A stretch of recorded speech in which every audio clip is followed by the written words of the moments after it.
السلام علیکم ورحمۃ اللہ۔ بیان القرآن میں آج میں پڑھوں گی سورۃ البقرہ کی آیت نمبر 115 سے 117۔ تو چلیں شروع کرتے ہیں۔ اعوذ باللہ من الشیطان الرجیم۔ وَلِلَّهِ الْمَشْرِقُ وَالْمَغْرِبُ، اور مشرق اور مغرب سب اللہ ہی کے لیے ہیں۔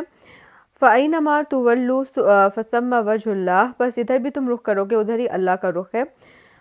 ان اللہ واسع علیم، یقیناً اللہ بہت وسعت والا اور سب کچھ جاننے والا ہے۔ وہ بہت وسعت والا ہے اور وہ کسی بھی صنف تک محدود نہیں ہے، وہ ہر شے کا جاننے والا ہے۔ تو قبلہ جو چینج ہونا تھا اس کی تمہید کے طور پر ایک آیت کہہ کر اب پھر اصل سلسلہ کلام جوڑا جا رہا ہے۔ آیت نمبر 116 ہے وَقَالُوا اتَّخَذَ اللَّهُ وَلَدًا سُبْحَانَهُ،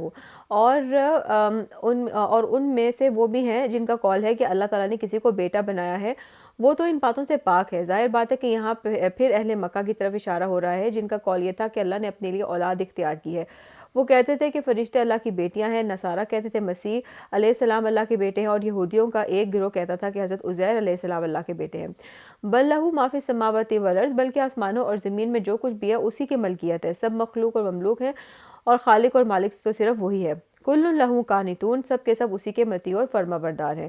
بدیع السماوات والارض، اگلی آیت ہے، وہ نیا پیدا کرنے والا ہے آسمانوں اور زمین کا، وہ بغیر کسی شے کے آسمانوں اور زمین کو پیدا کرنے والا ہے۔ ابداع اور خلق میں فرق نوٹ کیجئے۔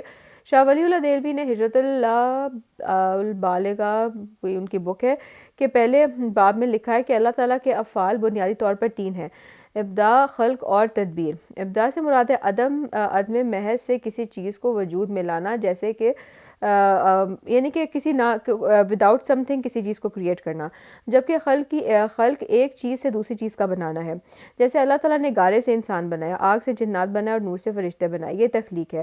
تو بدیع وہ ذات ہے کہ جس نے کسی مادہ تخلیق کے بغیر ایک نئی کائنات پیدا فرما دی۔ ہمارے ہاں بدعت وہ شے کہلاتی ہے جو دین میں نہیں تھی اور خواہ مخواہ لا کر شامل کر دی گئی ہے۔ وَإِذَا قَضَىٰ أَمْرًا فَإِنَّمَا يَقُولُ لَهُ كُن فَيَكُونُ، اور جب وہ کسی معاملے کا فیصلہ کر لیتا ہے تو بس اتنا ہی کہتا ہے کہ ہو جا، اور وہ ہو جاتا ہے۔ تو یہ تھی آج کی آیتیں، انشاءاللہ اسے منڈے کو آگے کنٹینیو کریں گے۔ فی امان اللہ۔